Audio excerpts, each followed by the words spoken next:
മിനിഞ്ഞാന്ന് ഞാൻ കടല വെള്ളത്തിലേക്ക് ഇട്ടിട്ടുണ്ടായിരുന്നു കേട്ടോ. എന്നിട്ട് മിനിഞ്ഞാന്ന് രാത്രിയാണ് കടല വെള്ളത്തിൽ ഇട്ടത്. അപ്പൊ ഇന്നലെ രാവിലെ ഉണ്ടാക്കാന്ന് കരുതിയാണ് അങ്ങനെ ചെയ്തത്.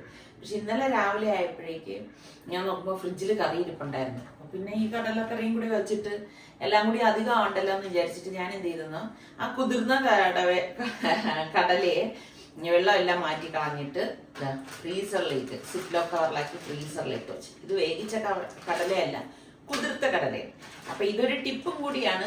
നമ്മൾ കടല ഇതുപോലെ കുതിർത്ത് സമയമുള്ളപ്പോ നമ്മൾ കുതിർത്ത് ഫ്രീസറിൽ വെക്കുകയാണെങ്കിൽ നമുക്ക് കറി ഉണ്ടാക്കുന്ന സമയം പെട്ടെന്ന് തന്നെ എടുത്തുണ്ടാക്കി എടുക്കാൻ പറ്റും. ഇതുപോലെ തിരക്ക് പിടിച്ച്, അതായത് സമയമില്ലാത്തവർക്കും ബാച്ചിലേഴ്സിനും ഒക്കെ ഇത് ട്രൈ ചെയ്യാം. ഞാൻ കടല കുതിർത്തിട്ട് ഇതുപോലെ നിങ്ങൾ ഇതുപോലെ ഫ്രീസറിൽ സൂക്ഷിക്കുകയാണെങ്കിൽ വെള്ളമെല്ലാം കളഞ്ഞിട്ട് വേണം സിപ്ലോ കവറിലാക്കിയിട്ട് ഫ്രീസറിൽ വെക്കാൻ കേട്ടോ. നമ്മൾ ഉപയോഗിക്കുന്നതിന് 1 മണിക്കൂർ മുമ്പ് പുറത്ത് വെക്കുക, അതല്ലെങ്കിൽ ഓവനിൽ വെച്ച് ജസ്റ്റ് ഒന്ന് ചൂടാക്കി എടുക്കുക ചെയ്യുമ്പോൾ അത് കറക്റ്റ് ടെമ്പറേച്ചറിലാവും. പിന്നെ നമ്മൾക്ക് ഈ പറഞ്ഞ മാതിരി സാധാരണഗതിയിൽ തന്നെ എളുപ്പത്തിൽ കടലക്കറി റെഡിയാക്കി എടുക്കാൻ പറ്റും. പിന്നെ ഞാൻ കൂടുതലും കടല വേവിച്ചിട്ടാണ് ഫ്രീസറിൽ വെക്കണത്. അപ്പൊ പിന്നെ നമ്മൾ ഇപ്പം വറുത്തരച്ച കറിയാണെങ്കിൽ തേങ്ങ ഒന്ന് വറുത്തെടുത്താൽ മാത്രം മതി, പെട്ടെന്ന് കറിയാക്കി എടുക്കാനും പറ്റും. എന്തായാലും ഇത് നിങ്ങൾക്ക് യൂസ്ഫുൾ ആവുമെന്ന് തോന്നുന്നു.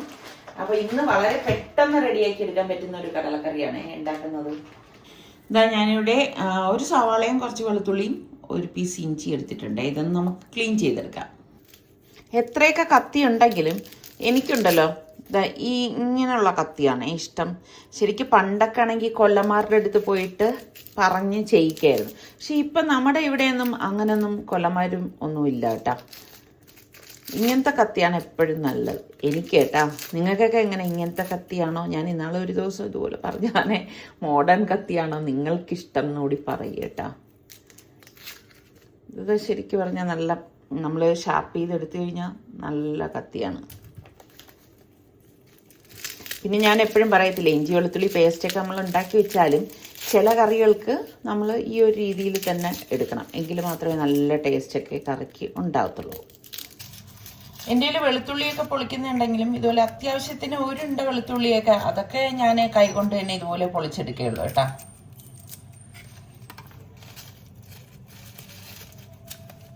പിന്നെ കടലക്കറി അങ്ങനെയൊക്കെ ഉണ്ടാക്കുമ്പോൾ നമുക്ക് ഒരു ഗുണം എന്ന് പറഞ്ഞാൽ രാത്രിയും പലഹാരം ചപ്പാത്തി അങ്ങനെ എന്തെങ്കിലുമൊക്കെ ഉണ്ടാക്കുകയാണെങ്കിൽ നമുക്കത് എടുക്കാമല്ലോ. ഓരോന്നിനും ഓരോ രീതിയിലാണ് രുചി വരുന്നത്. ഇപ്പം ചിലതിന് ഞാൻ പറഞ്ഞില്ലേ, ഇഞ്ചി വെളുത്തുള്ളി നമ്മൾ പേസ്റ്റ് അരച്ച് തീർക്കുമ്പോൾ രുചിയാണ്. ഇതിപ്പോൾ നമുക്ക് ഇങ്ങനെ തന്നെ എടുക്കണം. ഇത് കഴുകിയെടുത്തിട്ട് വരെ ഇതിലേക്ക് ഇനിയിപ്പോൾ നമുക്ക് 1 തക്കാളിയും വേണം, 1 പച്ചമുളകും വേണേ.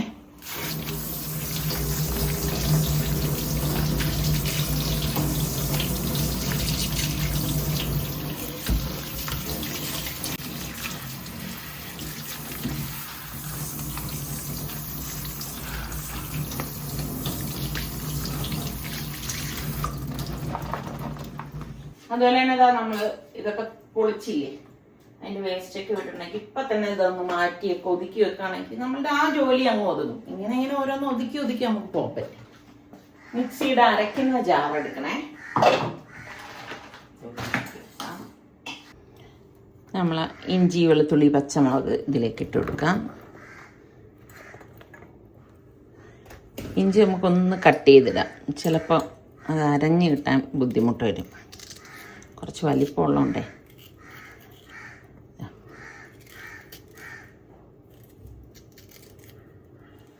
പിന്നെ നമ്മളെടുത്ത സവാള 1 എണ്ണം മതി കേട്ടോ, ഒരുപാട് എടുക്കണ്ട. ഒരുപാട് എടുത്തു കഴിഞ്ഞാൽ ഉള്ളിയുടെ ഒരു ചുവ ഉണ്ടാവേ, അതുകൊണ്ട് ഒരുപാട് എടുക്കണ്ട. ഇതുപോലെ 1 സവാള എടുത്താൽ മതി. ഇതുപോലെ 1 തക്കാളി,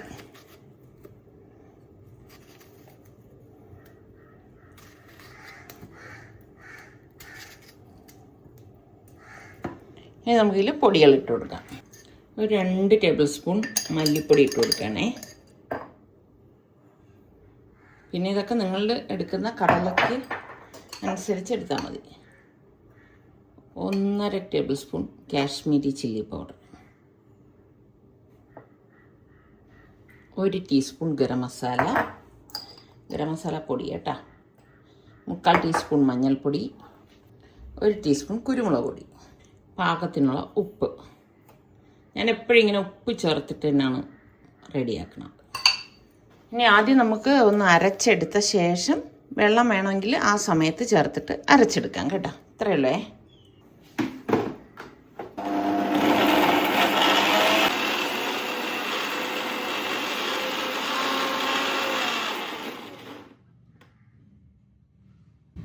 ഇതിലിപ്പം നമ്മൾ ഇപ്പോൾ വെള്ളം ഒഴിക്കേണ്ട ആവശ്യമില്ല. അതാ കണ്ടോ, നല്ലതുപോലെ അരഞ്ഞു വന്നിട്ടുണ്ട്.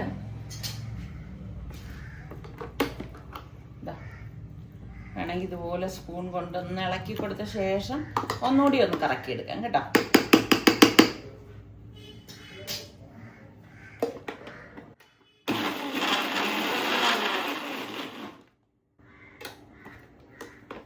മതിയേ.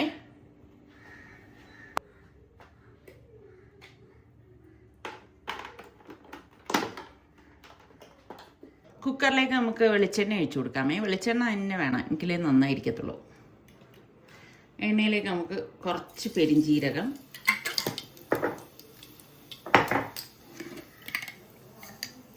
ഉലുവ ഉണ്ടല്ലോ അത്, കുറച്ച് കടുക്,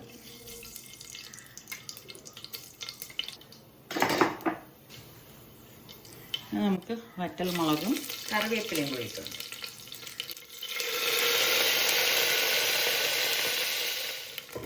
നമുക്ക് ഈ അരപ്പ് ഇതിലേക്ക് ഇട്ട് കൊടുക്കാം. അതാ ഞാൻ പറഞ്ഞ വെള്ളം ചേർക്കണ്ടെന്ന് പറഞ്ഞ ഇതുകൊണ്ടാണേ. ഈ സമയത്ത്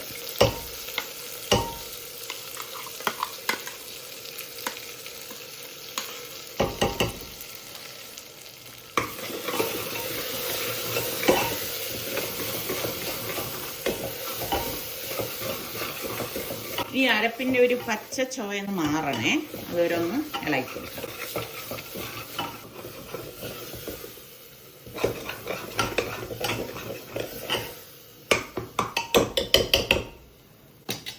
അപ്പം ഇതിൻ്റെ പച്ച ചുവയൊക്കെ ഒന്ന് മാറിയിട്ടുണ്ട്. ഇനി നമുക്ക് ഈ കുതിർത്ത കടല ഉണ്ടല്ലോ, ഇത് കഴുകി വെച്ചിരിക്കുന്ന കടലയും കൂടിയാണ് കേട്ടോ. നമുക്ക് ആവശ്യത്തിനുള്ള കടല എടുക്കാം. ചൂട് കൊള്ളുമ്പോൾ കറക്റ്റ് റെഡി ആയിക്കോളും കേട്ടോ.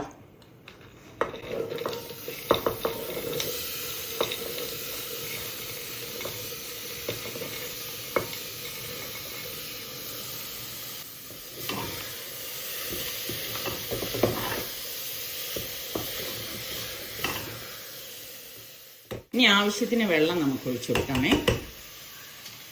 മിക്സിയുടെ ജാറിലേക്ക് കുറച്ച് ചൂടുവെള്ളം ഒഴിച്ചിട്ട് ഒഴിച്ചു കൊടുക്കാം. ഇങ്ങനെ വേണമെങ്കിൽ നിങ്ങൾക്ക് വേവിച്ചെടുക്കാം. ഇത് ഭയങ്കര കുറുകിയിരിക്കും കേട്ടോ ഇങ്ങനെ വേവിച്ച് കഴിഞ്ഞാൽ. അപ്പം നമുക്ക് കുറച്ച് വെള്ളം ഇതിലേക്ക് ഒഴിച്ചു കൊടുക്കാം. ആവശ്യത്തിനുള്ള തിളച്ച വെള്ളം തന്നെ ഒഴിച്ചു കൊടുക്കണേ.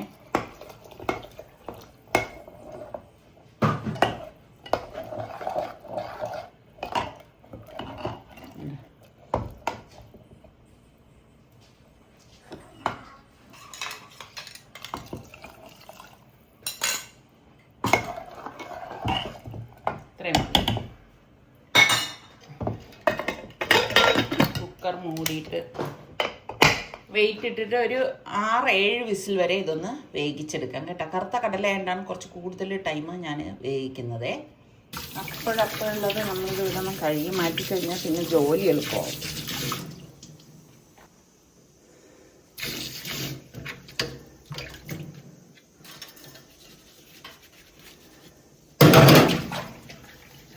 ശരിക്കും സിങ്കിൽ പാത്രങ്ങൾ ഇങ്ങനെ കിടക്കുമ്പോഴല്ലേ നമുക്ക് പിന്നെ ആകെ അടുത്ത ജോലി ചെയ്യാൻ വരുമ്പോഴേക്കും ആകെ ഒരു ബുദ്ധിമുട്ടായിരിക്കും.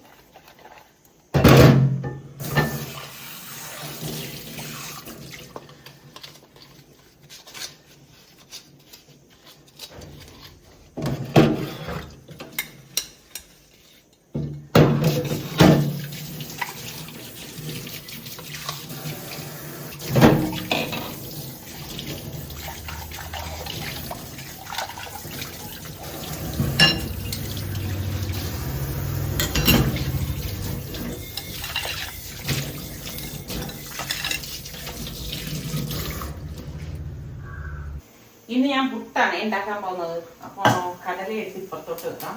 കാരണം എൻ്റെ പുട്ടുകുറ്റി ഈ ഒരു ഗ്യാസിലാണ് ശരിക്കും നിൽക്കുന്നത്. അവിടെ ഇരിക്കട്ടെ.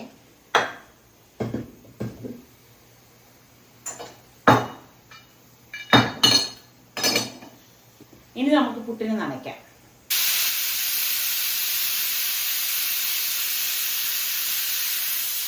ശരിക്കും ഈ ഒറ്റ വിസിൽ കേൾക്കുമ്പോൾ തന്നെ നല്ല മണം വരുന്നുണ്ട് കേട്ടോ. കാരണം ആ മസാലയും കടലയൊക്കെ കൂടെ ചേർന്നിട്ടുള്ളതേ. ഞാൻ എളുപ്പത്തിന് വേണ്ടിയിട്ട് ഇതിലാണ് പുട്ടിന് നനയ്ക്കാൻ പോകുന്നത്. സർക്കാർക്ക് ഇഷ്ടം ഗോതമ്പ് പുട്ടാണ് കേട്ടോ. മാവ് നമുക്ക് ഇതിലേക്ക് ഇട്ട് കൊടുക്കാം. ഇതിലാകുമ്പോൾ പെട്ടെന്ന് നനച്ചെടുക്കാൻ പറ്റും. കണ്ടില്ലേ, പുട്ടുകുറ്റിയിൽ വെള്ളം ഞാൻ വെച്ചിട്ടുണ്ടായിരുന്നു. ആ സമയം കൊണ്ട് തന്നെ നമുക്ക് ഇത് റെഡിയാക്കി എടുക്കാൻ പറ്റും. ഉപ്പിട്ട വെള്ളമാണേ, ഒരുപാട് ഒഴിക്കണ്ടേ.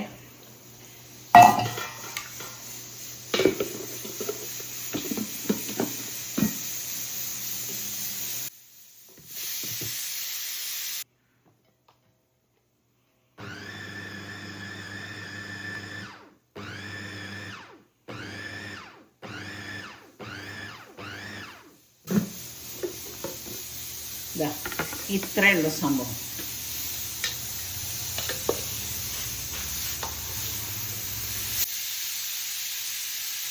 സൈഡൊന്നും ഒതുക്കി കണ്ട, നല്ല സ്മൂത്തായിട്ട് രണ്ടടിയിൽ തന്നെ പുട്ടിന് നനഞ്ഞു വന്നിട്ടുണ്ട്. ഇനി എളുപ്പം നമുക്ക് പുട്ടുകുറ്റിയിലേക്ക് മാറ്റാമേ. നിങ്ങൾക്കൊക്കെ തേങ്ങയിട്ട പുട്ടാണോ ഇഷ്ടം, തേങ്ങ ഇടാത്തതാണോ? ഇവിടെ നമുക്കൊക്കെ തേങ്ങ ഇട്ടതാണ് ഇഷ്ടം. ഇട്ട് കൊടുക്കാം.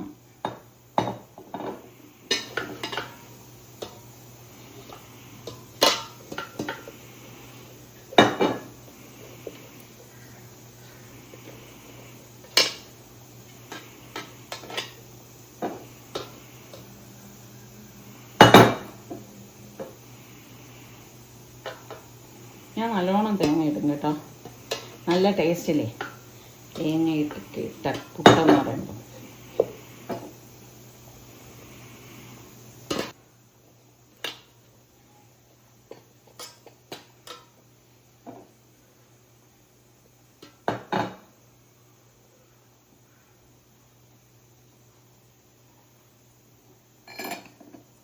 ഇതാ വെള്ളം തിളച്ചിട്ടുണ്ട്. കണ്ടോ, നമ്മുടെ സമയം അപ്പം ലാഭമായി.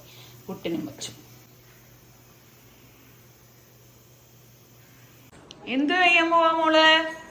സനക്കുട്ടി കുളിച്ച് പല്ലൊക്കെ തേച്ച് ഒരുങ്ങി വന്നിരിക്കല്ലേ? എന്താണെന്ന് മനസ്സിലായ? സ്കൂട്ടർ ഓടിക്കാൻ പോവാന്നാ പറയുന്ന. ഇതെന്താണ്? ഇതെന്തോ ആണ്? ഇതെന്താ ഈ കിടക്കുന്നത്? ഫ്രോഗ്. ആ, സനക്കുട്ടി പല്ലൊക്കെ തേച്ച് കുളിച്ച് വന്നിരിക്കാണല്ലേ? അല്ലേ? ഇതുവരെ ഒന്നും കഴിച്ചിട്ടില്ല കേട്ടാ. പുളിയും ഇത് കഴിഞ്ഞ് വന്ന് ഇതാ. എനിക്ക്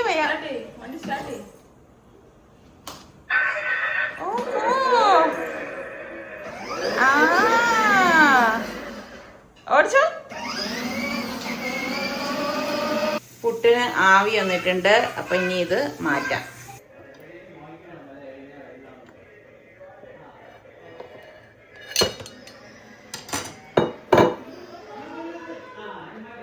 കണ്ടോ എത്ര പെട്ടെന്ന് പുട്ടായി.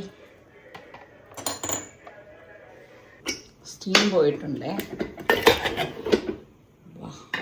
നോക്കിക്കേ, ഇതാ നല്ല ഇറച്ചിക്കറിയുടെ രുചിയിൽ തേങ്ങയൊന്നും ചേർക്കാത്ത നല്ല അടിപൊളി കുറുകിയ ചാറോട് കൂടിയിട്ടുള്ള കടലക്കറി. അപ്പോൾ ഉണ്ടാക്കി ഇഷ്ടപ്പെടുകയാണെങ്കിൽ ലൈക്ക് ചെയ്യാനും ഷെയർ ചെയ്യാനൊന്നും മറന്നു വരുത് കേട്ടോ. ഞാനിത് ചൂടോടുകൂടി തന്നെ സെർവ് ചെയ്യാണ്. ശരിക്കും ഈ ജോലിക്കൊക്കെ പോകുന്നവർക്ക് നല്ല ഉപകാരപ്പെടും കേട്ടോ. ഈ ഒരു കറി നമുക്ക് അപ്പത്തിൻ്റെ കൂടെ ആണെങ്കിലും ചപ്പാത്തിയുടെ കൂടെ ആണെങ്കിലും ഒക്കെ ഇപ്പം നമ്മൾ കടല വെള്ളത്തിലേക്ക് ഇട്ട് വെച്ചിരിക്കുകയാണെങ്കിൽ പെട്ടെന്ന് തന്നെ നമുക്ക് റെഡിയാക്കി എടുക്കാം. അതുപോലെ തന്നെ ബാച്ചിലേഴ്സ് ആയിട്ടുള്ള കുട്ടികൾക്കും എളുപ്പത്തിൽ ഉണ്ടാക്കിയെടുക്കാൻ പറ്റുന്ന നല്ല ഒരു കടലക്കറി തന്നെയാണ്. അപ്പം ഇതിൽ ഞാൻ ഇതാ ലാസ്റ്റ് കുറച്ച് മല്ലിയില ചെറുതായിട്ട് അരിഞ്ഞതും കൂടി തൂവിയിട്ടാണ് സെർവ് ചെയ്യാനായിട്ട് പോകുന്നത്. അപ്പോൾ കുറേ ദിവസങ്ങൾക്ക് ശേഷമാണ് നമ്മളെല്ലാവരും ഒരുമിച്ചിരുന്നിട്ട് ഇതാ ഒരു ബ്രേക്ക്ഫാസ്റ്റ് കഴിക്കുന്നത് കേട്ടോ. ഇപ്പം ഓരോരുത്തരും ഓരോരോ തിരക്ക് കാരണം പല സമയങ്ങളിലായി പോവും. അപ്പം ഇതുപോലെ അപൂർവ സമയങ്ങളാണ് ഇപ്പം നമ്മൾ ഒരുമിച്ചിരുന്ന് ഭക്ഷണമൊക്കെ കഴിക്കുന്നത്. അങ്ങനെ സനക്കുട്ടി ഇത് ഹാപ്പി ആയിട്ടിരിക്കുകയാണ്. സനക്കുട്ടിക്ക് നിസാറിക്ക് പഴം എടുത്ത് വെച്ച് കൊടുത്തു. ചില സമയം അവൾക്ക് നല്ല മൂഡുണ്ടെങ്കിൽ ഇങ്ങനെ കറിയൊക്കെ കൂട്ടി കഴിക്കും. ഇന്നിപ്പം അവൾക്ക് പഴമാണ് താല്പര്യമായിട്ട് നിൽക്കുന്നത് കേട്ടോ. അവളുടെ മൂഡ് എങ്ങനെ മാറുന്നതെന്നും നമുക്ക് പറയാനായിട്ട് പറ്റത്തില്ല. അപ്പോൾ ഇതുപോലെ സെപ്പറേറ്റ് പ്ലേറ്റിലാക്കി തന്നെയാണ് കൊടുക്കുന്നത്. അപ്പോൾ ആ കുഞ്ഞും ഇത് കഴിക്കുന്നുണ്ട്. എന്തായാലും ഇന്നത്തെ ഈ ഒരു വീഡിയോ നിങ്ങൾക്ക് എല്ലാവർക്കും ഇഷ്ടമായെന്ന് വിശ്വസിക്കുന്നു. അപ്പോൾ ഇഷ്ടപ്പെടാണെങ്കിൽ ലൈക്ക് ചെയ്യാനും ഷെയർ ചെയ്യാനും ഒന്നും മറന്നു പോരുത് കേട്ടോ. അടുത്ത് നമുക്ക് നല്ല റെസിപ്പിയോ അടിപൊളി വ്ളോഗോ ആയിട്ടൊക്കെ കാണാം. അതുവരയ്ക്കും എല്ലാവർക്കും ബൈ.